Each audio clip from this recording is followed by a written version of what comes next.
Ya. Oke, perawatan luka dalam praktek kebidanan. Kalau dalam kondisi kalian ya, di kebidanan, ruang lingkup kebidanan, luka apa yang bisa kalian temukan pada pasien? Sesar. Luka apa? Sesar, Ibu. Luka sesar. Terus luka apa lagi? Izin Ibu, luka robekan. Enggak, dibuatlah luka robekan pada vagina ibu untuk sebagai penanganan dalam masalah yang ditemukan. Boleh sebetulnya. Kita namanya tindakan episiotomi, biasa itu namanya. Episiotomi adalah merobek jaringan perineum pada vagina ibu untuk melebarkan jalan lahir. Indikasinya untuk apa? Nah, adanya gawat janin, ya. Ibu dalam proses melahirkan ternyata janin dalam perutnya, jantungnya udah nggak bagus nih. Kalau udah nggak bagus begini, harus diapain? Harus segera dilahirkan, nggak boleh lama-lama di dalam perut ibu. Harus segera dilahirkan. Nah, dilahirkan supaya lebih cepat, yaitu dilakukan episiotomi, digunting ya perineumnya atau di vaginasi ibunya ya. Oke, betul. Lalu di sini luka definisi luka ya, yaitu sebagai terputusnya kontinuitas jaringan tubuh oleh sebab-sebab fisik, mekanik, kimia, dan termal. Luka itu baik luka terbuka atau luka tertutup merupakan salah satu permasalahan yang paling banyak terjadi di praktek sehari-hari ataupun di ruang gawat darurat. Benar ini Maya. Kalau di keperawatan pasti banyak banget ini masalah luka ya. Ada luka bakar, luka apa namanya, luka kecelakaan ya, luka terbuka karena kecelakaan ya, banyak apalagi di UGD ya, kasusnya banyak ya. Nah kalau kita di kebidanan khususnya, nah itu biasanya ya apa dengan luka sesar ya, operasi sesar atau luka dengan episiotomi atau luka laserasi ya. Oke. Tujuan, nah kenapa sih harus kita lakukan manajemen luka ya? Supaya untuk mendapatkan penyembuhan secara cepat ya. Nah, dan fungsi dari hasil estetik yang optimal. Maksudnya estetik ini apa? Seni keindahan. Ya, jadi nggak asal-asalan gitu loh. Contoh misalkan ada contoh luka jahitan ya. Pas adanya luka robek di vagina ibu, kita lakukan jahitan, taunya pas lihat hasilnya, wah berantakan. Harusnya begini, jadinya begini, nggak simetris. Kan harusnya begini, jadinya begini. Atau enggak, ya gitulah ya, nggak rapi. Nah itu, jadi nggak estetik. Ya, makanya perlu adanya manajemen luka supaya hasilnya bagus ya. Tujuan dicapai dengan pencegahan infeksi dan trauma lebih lanjut, serta memberikan lingkungan yang optimal bagi penyembuhan luka.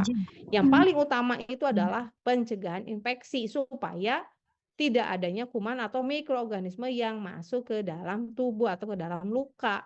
Kalau ada yang masuk, bisa terjadi apa? Infeksi.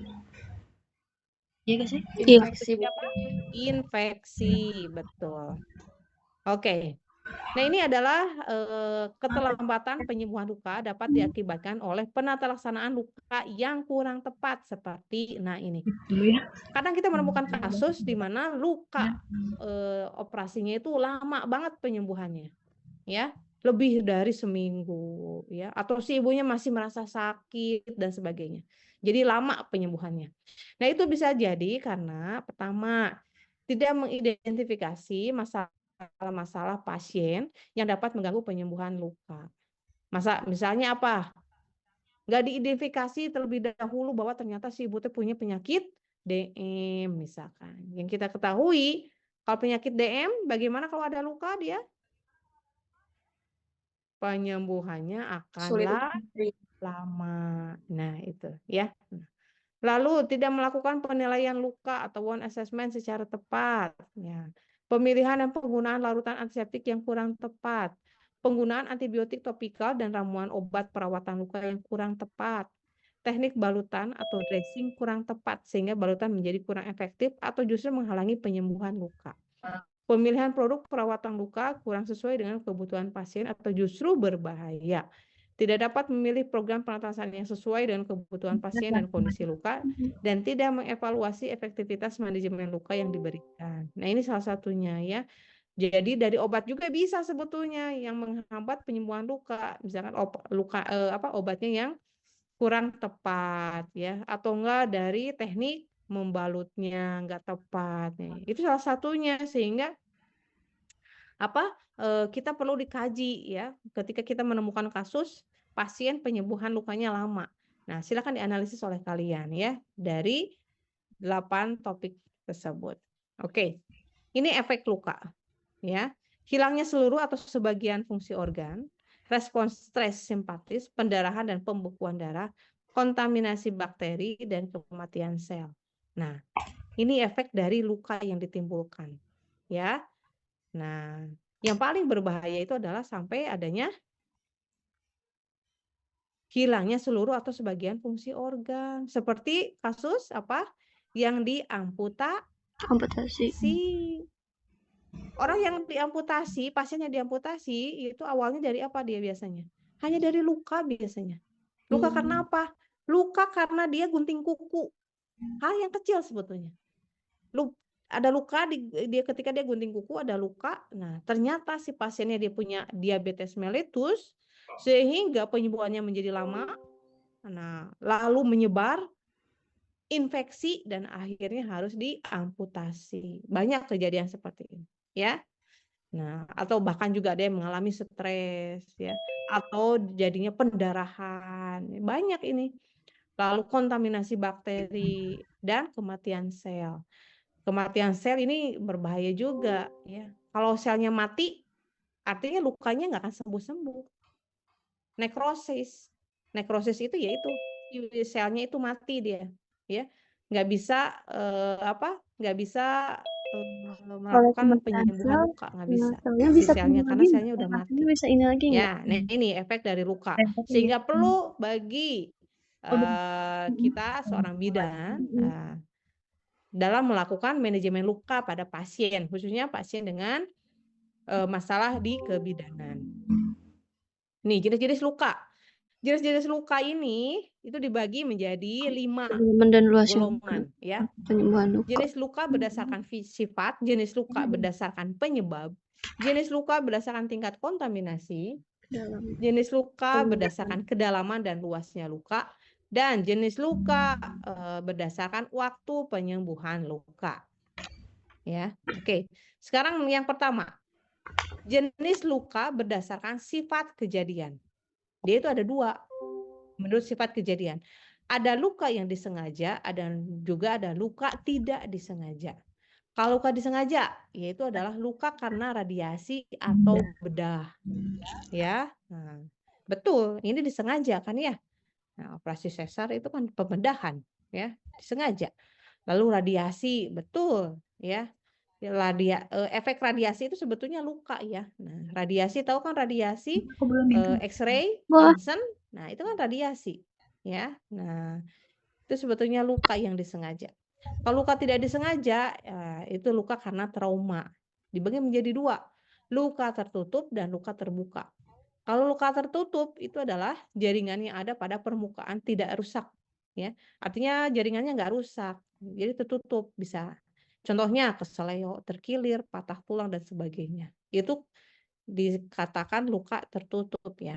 Kalau luka terbuka artinya kulit atau selaput jaringannya dia rusak ya atau terbuka karena kesengajaan atau karena operasi maupun ketidaksengajaan itu karena kecelakaan. Oke, bisa dipahami di sini? Ini adalah jenis luka berdasarkan sifat kejadian. Saya ingin semuanya memperhatikan ya. Meskipun kalian nggak off cam, nggak on cam. Saya harap sih semua on cam karena kan ini kita kuliah, ya. Nah, kalau ada kendala dia, misalkan penyebabnya itu juga ada 2, luka non mekanik dan luka mekanik, ya. Luka non mekanik itu apa? Luka akibat zat kimia, termik, radiasi atau serangan listrik. Nah, itu luka non mekanik ya. Nah, karena zat kimia jadi melepuh ya, karena radiasi atau serangan listrik juga jadinya melepuh ya. Kalau luka mekanik, nah itu tuh dibagi menjadi 5. Ada luka insisi, luka bersih, luka memar, luka lecet, dan luka bakar. Luka insisi ya, incised wound, teriris oleh instrumen yang tajam. Ya, seperti apa ya tadi pembedahan ya, itu mekanik. Luka bersih atau aseptik termasuk oleh sutura setelah seluruh pembuluh darah yang luka diikat. Ya. Luka memar, contusion wound akibat benturan atau suatu tekanan, cedera pada jalan luar, padahal bengkak. Tahu kan ya? Nah, jadi biasanya dia perdarahannya di dalam ya. Jadilah apa hematom atau memar, bengkak ya, artinya pembuluh darahnya pecah ya. Luka lecet atau abraded wound akibat kulit bergesekan dengan benda lain, benda yang tidak tajam. Luka bakar atau combustio karena jaringan tubuh yang terbakar. Nah, ini adalah jenis-jenis luka berdasarkan penyebabnya, yaitu luka mekanik. Lalu luka apa lagi? Ada luka tusuk, ya, punctured wound, karena benda atau pisau yang masuk ke dalam kulit dengan diameter yang kecil. Ya, misalkan karena luka karena apa? Kena apa? Pisau kan lagi teriris ya. Nah, biasanya kan berdarah tapi sebentar ya. Nah, itu biasanya kedalamannya sedikit ya. Atau luka gores atau lacerated wound akibat benda yang tajam, akibat oleh kaca ataupun kawat. Luka tembus atau luka tembak, penetrating wound. Luka yang menembus organ tubuh, bagian luka awal luka masuk ya, diameternya kecil. Bagian ujung luka akan melebar, bagian tepi luka kehitaman. Lalu luka karena gigitan atau morcom wound. Luka gigitan yang tidak jelas bentuknya pada bagian luka ya. Luka gigitan bisa dari gigit kucing, anjing ya, hewan ya. Oke. Next ya. Nah, ini luka mekanik seperti ini ya. Nih, abrasi, laserasi, fusion, insisi, ya, punctur, amputasi gitu. Nah, memar, nah ini memar ya. Lalu sekarang selanjutnya, jenis luka berdasarkan tingkat kontaminasi. Ada clean wound, luka bersih, ada clean contaminated wound. Tiba-tiba luka aja Luka nggak bersih, apa-apa. luka bedah tak terinfeksi, tidak terjadi proses inflamasi atau peradangan. Dan infeksi pada sistem pernafasan, pencernaan, genital, dan urinari tidak terjadi. Kemungkinan infeksi luka sekitar 1% sampai 5%. Ini mah luka bersih ya. Maksudnya lukanya kecil ya, seperti luka teriris ya. Nah, sebagainya. Kalau luka bersih terkontaminasi atau clean contaminated wound, luka pembedahan di mana saluran respirasi, pencernaan, genital atau perkemihan dalam kondisi terkontrol, kontaminasi tidak selalu terjadi. Kemungkinan infeksi luka adalah 3% sampai 11%. Nah, ini mah luka pembedahan biasanya berarti di ruangan operasi ya. Lihat kan kalian kalau ada pasien yang masuk ke ruang OK yang akan operasi, apa saja tindakan yang dilakukan? Oksigen ya sebelum dilakukan. Lalu di kateter pasang selang apa? Pipis ya kan? Nah, lalu saturasi pernafasan itu dikontrol ya. Karena tadi akan dilakukan suatu pembedahan ya. Sehingga saluran respirasi, pencernaan genital atau perkemihan dalam kondisi terkontrol, harus terkontrol. Lalu di sini ada contaminated wound, luka terkontaminasi, termasuk luka terbuka fresh ya, luka akibat kecelakaan dan operasi dengan kerusakan besar dengan teknik aseptik atau kontaminasi dari seluruh cerna, termasuk insisi akut, inflamasi non purulen.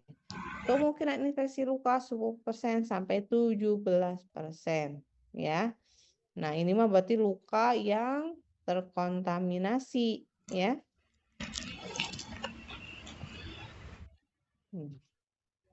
Ya, akibat kecelakaan ya. Lalu dirty or infected wound, luka kotor atau infeksi. Terdapatnya mikroorganisme pada luka ya. Nah, jadi otomatis kalau terdiagnosa dia infeksi ya, lukanya infeksi. Nah, itu artinya jenis lukanya itu dia sudah terkontaminasi ya. Lalu selanjutnya, berdasarkan kedalaman dan luasnya luka. Nah, ada stadium 1, 2, 3, 4. Nah, luka stadium 1 atau luka superficial atau nama lain non-blanching erythema. Luka pada lapisan epidermis kulit. Nah, kalau kulit berarti biasanya karena apa coba kalau di kulit aja? Kegores aja. Luka gores berarti ya. Ya, benar. Nah, luka gores apa biasanya yang kalian temukan? Kena paku misalnya kan seret ya. Kena paku di tembok, seret kena tangan. Nah, itu kan. Ya. Atau enggak Itu tahu epidermis kulitnya yang kena. tembok ranginan. Lalu stadium 2, partial thickness. Hilangnya lapisan kulit pada lapisan epidermis dan bagian atas dari dermis. Nah, berarti sudah agak masuk nih, nggak hanya kulit saja. Berarti dia sudah masuk ke dalam lapisan epidermis ya. Sampai stadium 5. Lalu stadium 3, full thickness, hilangnya kulit keseluruhan, kerusakan atau nekrosis jaringan subkutan yang dapat meluas sampai bawah, tetapi tidak melewati jaringan yang mendasarinya.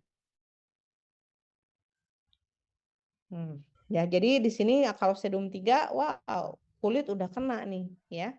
Atau bahkan bisa terjadi kerusakan jaringan, ya, pada organ tersebut. Stadium 5 atau full thickness mencapai lapisan otot, tendon, dan tulang dengan adanya destruksi atau kerusakan yang luas. Nah, ini udah masuk stadium 4. Biasanya karena luka kecelakaan ya, sampai kelihatan tulangnya. Benar nggak? Warna putih. Nah, itu dalam sekali berarti kan si lukanya. Nah, itu salah satunya. Nah, ini. Stage 1, 2, 3, 4. Nih, lihat. Kalau stage 1 itu hanya bagian dermisnya saja nih, kulitnya saja. Stage 2 udah mulai masuk agak ke dalam. Stadium 2 deh, yang kata aku. Ya. Agak pink-pink. Ketiga dalam lagi, keempat sampai kayak kulitnya tuh kelupas. Nah, ini tuh lihat ya, kalau dalam kenyataannya begini tuh lihat luka tuh. Ini ya. Oke. Iya benar. Kalau berdasarkan waktu penyembuhan luka, ya, ada luka akut dan luka kronis. Luka akut, luka dengan masa penyembuhan sesuai dengan konsep penyembuhan yang telah disepakati. Nah, ini ya, luka akut. Iya. Ya. Lihat nggak? Yang memang tidak bisa hilang dengan sekali penanganan. Harus berulang-ulang kali ya. Tuh lihat sampai begini. Nah, ini sudah mulai akut ini mah. Jadi lama penyembuhannya ya. Lukanya besar sekali. Sekarang luka kronis ya, luka yang mengalami kegagalan dalam proses penyembuhan dapat karena faktor oksigen dan endogen. Tuh udah ada putih-putihnya tuh. Si ibu ngobrol. Ini ya, lihat luka kronis, luka yang mengalami kegagalan dalam proses penyembuhan dapat karena faktor oksigen dan endogen. Tuh lihat ya. Udah kronis seperti ini ya. Nah, oke. Ya, kalian udah bisa membedakan kan? Selanjutnya nih adanya fase penyembuhan luka ya. Fase penyembuhan luka. Oh, sih.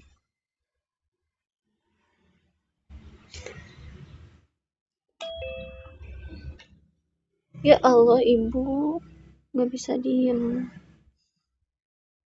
Penyembuhan luka dibagi menjadi 4 ya. Ada fase inflamatori, ada fase destruktif, ada fase proliferatif, dan fase maturasi. Fase inflamatori dimulai setelah pembedahan dan berakhir hari ke-3 sampai 4 pasca operasi. Meliputi hemostasis, pelepasan histamin dan mediator inflamasi lain dari sel-sel yang rusak, serta migrasi leukosit, neutrofil, monosit, dan makrofag ke tempat lain. Nah, ini di sini proses penyembuhan di sini sudah mulai ya. Oke, namanya inflamatori ya. Lalu masuk selanjutnya fase destruktif, pembersihan debris dan jaringan nekrotik oleh neutrofil dan makrofag ya. Oke. Fase selanjutnya proliferatif dimulai hari ke-3 atau 4 dan berakhir pada hari ke-21. Infiltrasi daerah luka atau pembuluh darah baru atau neovaskularisasi diperkuat oleh jaringan ikat. Nah, di sini akan muncul pembuluh darah baru nih ya, proses penyembuhan. Yang terakhir adalah fase maturasi, fase akhir dari penyembuhan. Oh iya, Dimulai jaringan dari hari mati terus ke-21 nanti ada dan dapat nyambung berlanjut lagi. selama 1 sampai 2 tahun setelah luka. Ini lama sekali ya. Meliputi revitalisasi, kontraksi luka, dan reorganisasi jaringan ikat ya. Nah, ini masih proses sampai 2 tahun. Oke. Nah ini ya, lihat. Ini tahap proliferasi, ini kelihatan. Nah ini sudah tahap maturasi, lihat ya. Jaringannya udah mulai menyatu ya. Kelihatan kan? Oke, nih jaringan menyatu. Kalau lihat ini masih belum nih kelihatan nih ya. Hati-hati, ini kemungkinan bisa terbuka lagi nih lukanya. Ya. Nah, lalu ini prinsip penyembuhan luka. Ya.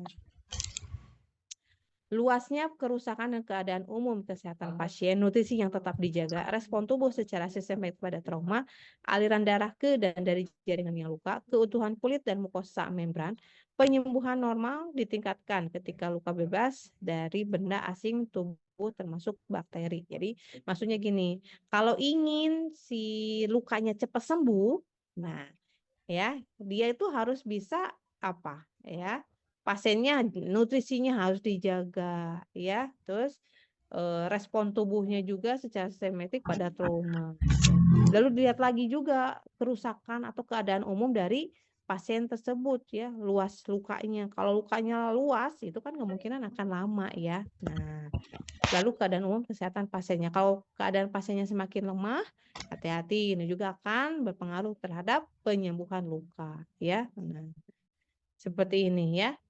Nah, ini faktor-faktor yang mempengaruhi penyembuhan luka nih. Nah, ada nih salah satunya nih. Pertama, tadi saya sudah bahas. Kaji penyakit ya. Apakah si pasien dia punya anemia ya, atau dia punya arteriosklerosis, keganasan, diabetes, penyakit autoimun, penyakit inflamasi, gangguan fungsi hati, rheumatoid arthritis, gangguan fungsi tubuh ya. Nah, kenapa? Ini alasannya. Underlying disease dapat menghambat penyembuhan luka karena ya. Jadi penyakit-penyakit ini bisa menghambat penyembuhan luka karena mengganggu deposisi kolagen jaringan, berkurangnya vaskularisasi berakibat penurunan suplai oksigen dan nutrisi, berkurangnya mobilitas, dan pengaruh terhadap metabolisme sel. Nah, ini faktor dari penyakit.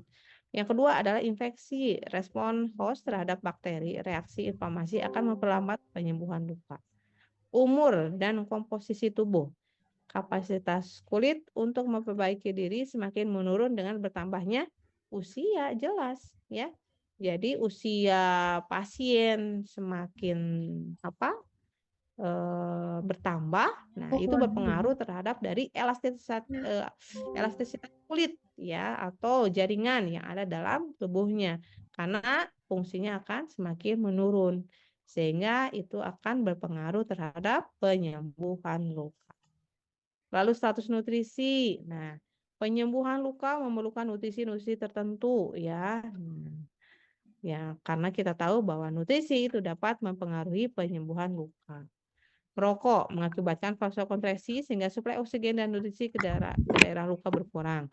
Pengobatan, obat-obat steroid ya, atau obat lain ya, kemoterapi dan sebagainya, ini mempengaruhi terhadap luka dan meningkatkan risiko terjadinya infeksi ya. Nah, suatu psikologinya, stres memperlambat penyembuhan luka. Iya, kenapa coba? Ya, ketika orang stres, ya, dia malas untuk beraktivitas, malas untuk minum obat, ya, malas, ya, apapun lah hal seperti itu ya. Nah, itu bisa memperlambat penyembuhan luka. Bisa-bisa lukanya menjadi infeksi. Lalu faktor lingkungan sosial dan higienis, ya, akses terhadap perawatan luka dan riwayat perawatan luka sebelumnya, ya. Ini adalah faktor-faktor yang mempengaruhi penyembuhan luka. Nah, ini adalah komplikasi nih penyembuhan luka. Tadi sudah disampaikan, hati-hati nih ya. Kalau penyembuhan lukanya lama, ya kan? Nah, hati-hati bisa terjadi komplikasi ya pada penyembuhan lukanya. Bisa terjadi apa? Infeksi, bisa terjadi Nah, bisa terjadi infeksi, bisa terjadi perdarahan atau hemoragik, bisa terjadi dehiscence ya, dan bisa terjadi eviscerasi ya. Nah, infeksi. Invasi bakteri dapat terjadi saat trauma saat pembedahan atau terjadi setelah pembedahan. Gejala infeksi sering muncul sekitar 2-7 hari setelah pembedahan. Nah, namanya infeksi kita tahu bahwa adanya suatu bakteri ya atau mikroorganisme yang masuk ke dalam tubuh. Nah, bakteri yang masuk ini sebetulnya bisa masuk pada saat setelah pembedahan ya atau pada saat setelah pembedahan. Kalau pada saat pembedahan, berarti dari faktor apa nih? Usia, Infeksi bisa terjadi karena faktor apa nih? Kalau pada saat pembedahan terjadinya infeksi. nutrisi, penyakit lagi nih kayak anemia, diabetes. Alat. Nah, betul. Alat yang tidak steril. Ya, atau handscoon-nya yang nggak steril, yang sudah terkontaminasi mikroorganisme. Hati-hati. Pada saat pembedahan, si bakteri tersebut masuk ke luka. Pada saat pembedahan. Kalau setelah pembedahan, pada saat pembedahan udah aman nih, steril semua. Nah, setelah selesai, bisa juga terjadi infeksi. Berarti karena apa dia? Nah, karena proses penyembuhan lukanya nih. Jadi perawatan dirinya nih si pasien. Nah, ya, kita tadi kan udah bahas ada faktor-faktor ya yang mempengaruhi penyembuhan luka. Nah, bisa jadi terjadinya infeksi karena tadi ya kebersihannya kurang dijaga ya. Nggak sering ganti balutan ya. Nah, hal-hal yang seperti itu yang bisa terjadi pada setelah pembedahan. Lalu yang selanjutnya adalah perdarahan atau hemoragik. Pendarahan terjadi paling sering jika kondisi pasien lemah serta adanya infeksi atau pasien seperti kelainan darah atau bisa karena malnutrisi seperti kekurangan vitamin K. Nah, ini komplikasi yang sering terjadi adalah perdarahan biasanya ya. Sehingga pada saat selesai pembedahan, misalkan lagi tahap observasi, keluar tuh darah dari luka pembedahan. Nah, itu kemungkinan dia mengalami perdarahan. Atau enggak, misalkan, kok semakin besar nih si organ tubuhnya. Ternyata pas dilihat adanya perdarahan di dalam. Ya, nah itu hati-hati juga. Itu harus segera dikeluarkan, berarti kan darah yang ada di dalam. Lalu yang selanjutnya adalah dehiscence, yaitu terpisahnya lapisan kulit serta jaringan atau tepi luka tidak menyatu dengan tepi luka yang lain. Komplikasi ini dapat terjadi pada hari ketiga sampai dengan hari ke-11 setelah cedera. Nah, contoh ada luka terbuka. Luka terbuka itu kan ada 2 jaringan yang terpisah kan? Ya kan? Jaringan yang terpisah. Nah, ini jaringan A, jaringan B. Nah, dehiscence itu adalah di mana ya si jaringan ini dia nggak bisa menyatu. Jaringan A dan B-nya dia nggak bisa menyatu lagi, kayak begini nggak bisa. Jadi begini dia. Ya. Nah, ini adanya masalah nih ya pada jaringan atau tepi luka sehingga dia tidak mau menyatu ya, atau bisa jadi apa? Nah, jaringannya sudah mati, udah nekrosis. Kalau jaringan sudah mati itu nggak bisa si jaringannya dia kembali lagi menyatu lagi. Makanya kalau ada ditemukan luka yang seperti ini, luka terbuka dan dia nggak mau menyatu lagi, maka bagaimana caranya untuk menyatukan kembali? Dilakukan insisi. Nah, dibuat luka yang baru, ya, dibuat luka yang baru, lalu disatukan, lalu kita hekting. Nah itu, ya. Jadi seperti itu kalau kita temukan dehiscence. Lalu selanjutnya adalah eviscerasi. Organ bagian dalam atau visceral dapat keluar dari permukaan luka yang terbuka. Nah, ini kejadian juga banyak.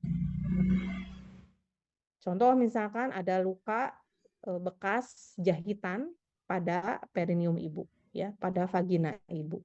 Dari hasil jahitan tersebut ada visceral, artinya apa? Ada jaringan yang keluar dari sela-sela luka tersebut yang nggak ikut kejahit Nah, itu. Makanya ya, kalau sebagai bidan selain untuk melakukan penanganan pada pasien, estetik juga harus diperhatikan ya, teman-teman ya, nanti kalau kalian mau jadi bidan. Jadi jangan asal jahit ya. Nah, tapi ada estetiknya, harus rapi, harus dikembalikan lagi seperti semula ya, sebagainya. Nah, ini nih salah satu nih contohnya gambarnya.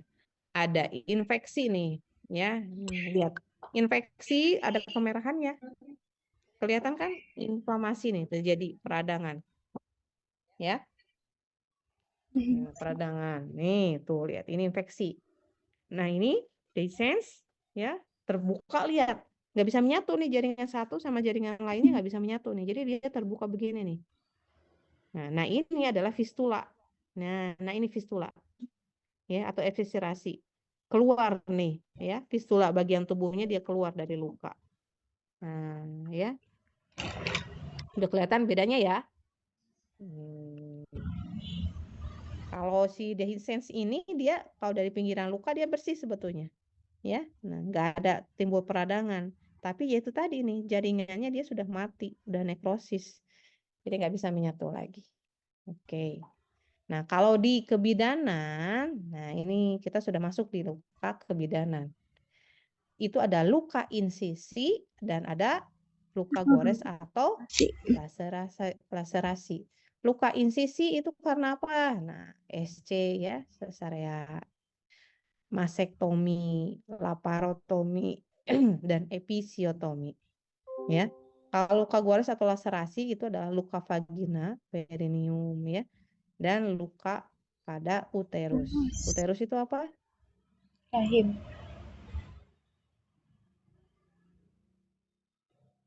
Apa uterus? Rahim. Rahim. Ibu rahim. Ya, betul. Nah, ini penilaian terhadap pasien.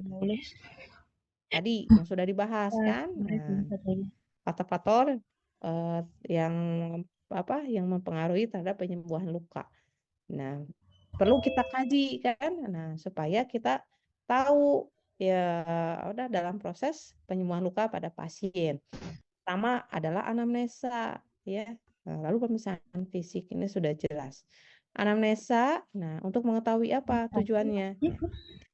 Aspek anamnesis dalam penilaian luka bertujuan untuk mengetahui faktor-faktor yang dapat mempengaruhi penyembuhan luka, meliputi riwayat luka, keluhan yang dirasakan saat ini, riwayat kesehatan dan penyakit pasien secara keseluruhan, riwayat penanganan luka yang sudah diperoleh, dan konsekuensi luka dan bekas luka bagi pasien. Maksudnya gini, Iya, riwayat makanya lukanya lagi ini kan ya. lukanya didapatkan kapan ya, misalkan. Begitu. Lalu keluhannya apa? Apakah terasa nyeri ya? Nah, lalu riwayat kesehatan. Nah, kaji takutnya si pasiennya dia punya penyakit ya yang bisa mempengaruhi penyembuhan luka. Lalu riwayat penanganan luka yang sudah diperoleh. Nah, kita kaji, Bu, bagaimana ini perawatan lukanya di rumah? Nah, jangan sampai pas kita dikaji, wah, ternyata misalkan banyak bahan-bahan herbal ya yang memang belum evidence based, wah, dimasukkan nih, dikompres di luka bekas operasi. Nah, banyak seperti itu. Kalau masih menganut budaya yang kental ya, yang dia percaya bahwa misalkan tanaman-tanaman atau hal apapun itu bisa mempercepat penyembuhan luka. Nah, kalau tanpa dilihat dari sisi kebersihannya, hati-hati itu bisa terjadi infeksi ya. Nah, lalu konsekuensi luka dan bekas luka bagi pasien. Nah, maksudnya begini, apa yang dirasakan klien ya. Nah, maksudnya konsekuensi luka dan bekas luka bagi pasien. Bekas luka apa yang dirasakannya gitu ya bagi pasien. Yang terakhir adalah pemeriksaan fisik ya. Nah, ini penyebab infeksi luka pada post sesar ya, post SC ya. Dari hasil pemeriksaan mikrobiologi, dari hasil penelitian, ya, Wardoyo et al., penyebab infeksi luka operasi pos SC paling sering ditemukan yaitu disebabkan oleh bakteri Escherichia coli, ya, Escherichia coli. Menurut Potter dan Perry, ya, infeksi luka operasi dapat disebabkan oleh beberapa faktor pencetus seperti agen merupakan penyebab infeksi seperti mikroorganisme yang masuk, serta host merupakan seseorang yang terinfeksi, dan environment merupakan lingkungan di sekitar agen dan host seperti suhu, kelembaban, oksigen, sinar matahari, dan lainnya. Selisih waktu antara operasi dan terjadinya ILO atau infeksi luka operasi rata-rata terjadi 3-11 hari. Ya, nah ini ternyata ya teman-teman, kalau ada infeksi luka pos operasi sesar, itu biasanya karena adanya bakteri yang masuk, ya, yaitu bakteri Escherichia coli, ya. Dan jadi lingkungan pun itu berpengaruh ya terhadap penyembuhan luka. Nah, ini tanda dan gejala infeksi luka pos SC. Terdapat nyeri dan pus. Apa pus? Ada yang tahu pus? Izin Ibu nanah. Nah, betul ya. Nyeri, adanya nyeri, terus nanah di sekitar luka operasi ya. Terdapat tanda kemerahan. Tadi lihat gambarnya. Nah, kalau ada tanda kemerahan itu kan sudah tanda infeksi. Itu adanya apa? Peradangan ya. Nah, dan bengkak di sekeliling luka operasi. Lalu ditandai juga peningkatan suhu tubuh, jadinya dia panas ya karena adanya infeksi, dan terjadinya peningkatan sel darah putih. Nah, ini ya yang biasanya tanda gejala infeksi pada luka SC. Nah, nih tanda yang lainnya adalah pertama rubor atau kemerahan. Tadi kelihatan kan adanya peradangan. Gini kan, Dok? Melintang gini. Saat reaksi peradangan timbul, terjadi pelebaran areola yang mensuplai darah ke tempat peradangan, sehingga darah lebih banyak mengalir ke mikrosirkular lokal, serta kapiler, meregang dengan cepat, terisi penuh dengan darah.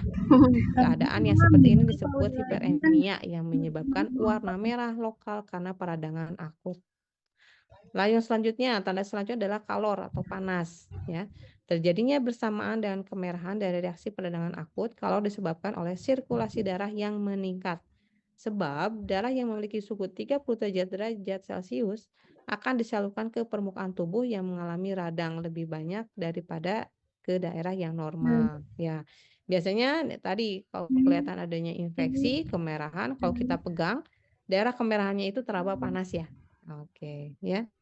Itu perbedaannya. Nah, itu tandanya adalah kalor atau panas. Lalu yang selanjutnya adalah dolor atau nyeri. Ya, pengeluaran zat seperti histamin atau bioaktif dapat merangsang suatu saraf. Rasa sakit pula disebabkan oleh suatu tekanan meninggi akibat pembengkakan jaringan yang meradang. Tumor atau bengkak. Pembengkakan disebabkan oleh hiperemi dan juga sebagian besar ditimbulkan oleh pengiriman cairan serta sel-sel dari sirkulasi darah ke jaringan-jaringan interstitial. Untuk cari video Ya, oke. Jadi tanda gejalanya itu ada berapa? Ada 4. Rubor, kalor, dolor, dan tumor. Nih, prinsip-prinsip yang harus diperhatikan dalam perawatan luka operasi. Ganti balutan pagi atau sore sewaktu-waktu diperlukan. Bersihkan jika keluar darah dan langsung ganti kasa. Jaga luka agar tetap lembab. Gunakan teknik aseptik dan awasi adanya tanda-tanda infeksi seperti gatal, panas, bengkak, kemerahan, dan penurunan Biasanya fungsi. pasien kalau Nah, udah ini harus diperhatikan ya luka ganti lukanya pada sendiri pasien dengan luka bekas operasi sesar. Nah, ini perawatan pasca operasi. Nah, diganti balutannya di rumah sakit. perawatan pasca operasi adalah perawatan yang dilakukan untuk meningkatkan proses penyembuhan luka, mengurangi rasa nyeri dan meminimalisir terjadinya infeksi. Ya, bertujuan untuk meningkatkan proses penyembuhan luka. Alat-alatnya apa saja nih? Bisa steril, lini Walton, pinset anatomis, kirurgis, kom kecil, duk lubang 1 buah yang steril ya, plester dan gunting plester, sarung tangan steril, bengkok, larutan NaCl, obat luka, dan obat luka ya. Ada ini ya langkah-langkahnya secara umum ya. Nah, seperti biasa, bedakan memakai sarung tangan. Ingat ini sistemnya harus steril ya, karena untuk mencegah terjadinya infeksi ya. Karena kita akan memanajemen perawatan luka pasca operasi. Luka operasi itu besar ya, jadi harus hati-hati dalam perawatannya. Ya, pencegahan infeksi harus dijaga baik supaya tidak masuknya mikroorganisme ke dalam tubuh pasien yang bisa menyebabkan terjadinya infeksi ya.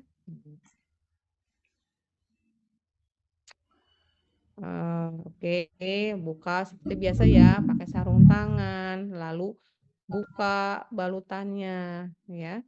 Nah, hati-hati, secara hati-hati. Dan bila lengket jangan dipaksa. Gunakan kapas lidi dan diberi wash bensin pada plester yang lengket ya, dibasahi si plesternya supaya tidak lengket ya. Nah, lalu jangan semuanya juga diambil si kasanya ya, tinggalkan satu kasa yang menutup luka.